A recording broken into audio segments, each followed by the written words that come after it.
Graça e paz a todos.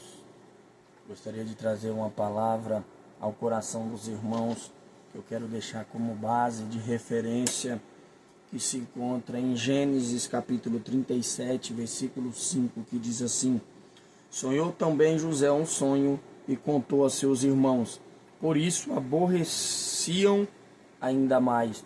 Eu quero trazer com uma temática: o que fazer quando você souber o que Deus vai fazer na sua vida. Existem várias maneiras de Deus, Ele contar os seus sonhos, os seus projetos na nossa vida.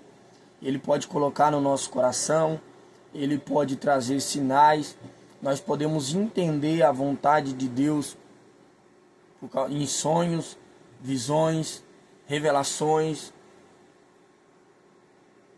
promessas, através da Bíblia e através do seu Espírito Santo ou conselhos de pessoas que Deus pode estar usando. Isso pode ser as maneiras de Deus ele trazer. Mas quando você souber a vontade de Deus para a sua vida, nós não podemos contar a qualquer pessoa. Nem todo mundo quer que você cresça. Nem todo mundo quer que você venha a ser abençoado. Nem todo mundo quer ver você bem. Nem todo mundo quer ver a sua prosperidade. Uns por causa da natureza, uns por causa da inveja, uns por causa que eles querem ser melhor do que os outros, e outros que acabam dando lugar ao diabo e sendo um instrumento para trazer palavras contrárias, trazer perseguições e etc. Isso pode gerar inveja no coração de pessoas, e essas pessoas podem perseguir, podem denigrir, podem trazer palavras de desânimo, de desapreciação, desmotivação e até a morte.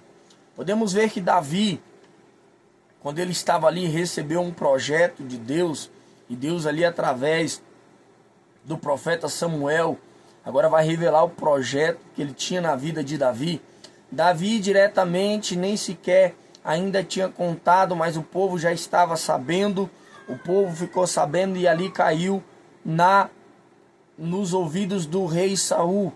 E o rei Saul, a partir daquele momento, começa a perseguir Davi, começa agora a querer matar Davi, a querer desfazer. Por quê? Porque quando as pessoas elas não estão preparadas para que outros venham também crescer ou até assumir o seu lugar, eles vão querer perseguir. Por isso que no emprego tem pessoas que querem perseguir quem está se destacando, porque ali percebem o projeto de Deus na vida daquela pessoa, seja por coisas que são biblicamente ou seja por a percepção. Aquela pessoa ela tem a desenvoltura, a qualificação de crescer, de desenvolver, e aquela pessoa se sente ameaçada e começa a perseguir. Isso também na igreja. A igreja não é diferente. Pessoas veem uma pessoa que tem um talento, um dom, e prega bem, e canta bem, e sabe lidar com o público, e sabe ali se comportar, e as pessoas gostam dela, cai na carisma.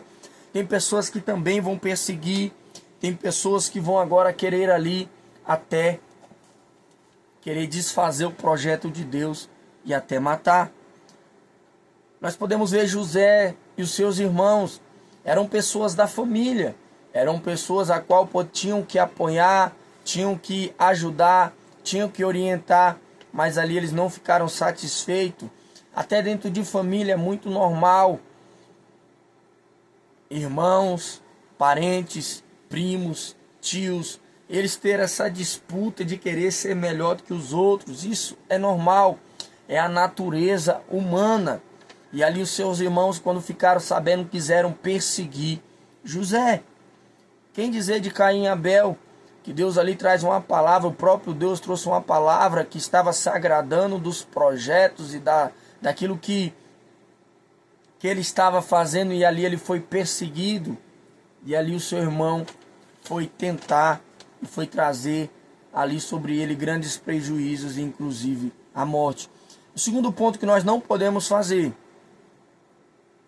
mas temos que fazer. O segundo ponto que nós temos que fazer agora é procurar fazer o que Deus mandou ou que Deus está direcionando. O grande erro de pessoas é porque ele está dentro de um projeto, dentro de um sonho, dentro de uma vontade de Deus, mas agora ele não vai se preocupar e não vai procurar estar na vontade que Deus ele quer. Promessa, eu costumo dizer que nada mais é que um sonho, uma vontade de Deus realizar na nossa vida. Mas para que isso se realize, a gente não podemos estar no encanto das promessas, da vontade de Deus, e sim no centro da vontade de Deus. Por isso temos que analisar o que Deus tem falado, o que Deus tem orientado. Quando Deus ele traz uma promessa, uma vontade na nossa vida, nós temos que prestar atenção no que Deus está falando, no direcionamento. Quando Deus deu um direcionamento para Moisés, do projeto que ele tinha na vida dele, ele vai dizer, agora vai lá e enfrenta Faraó.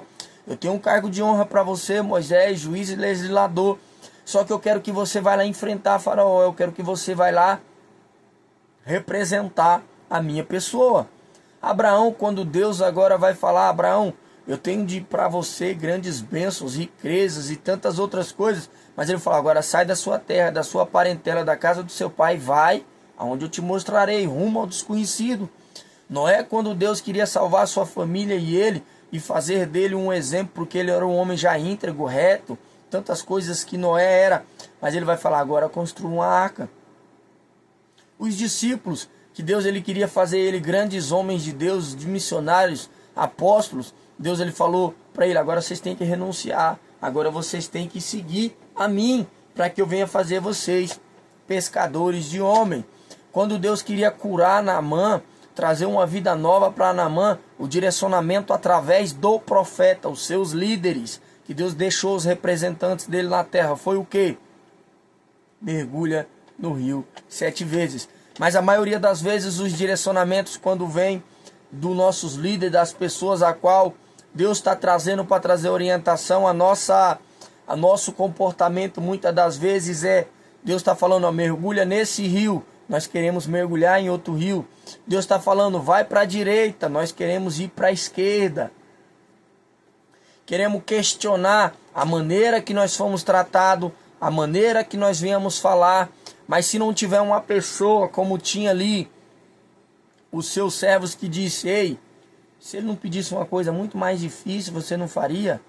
Você está com orgulho. Em outras palavras, estava dizendo, você tem orgulho. É a nossa natureza humana. E ali ele obedeceu e ele foi curado.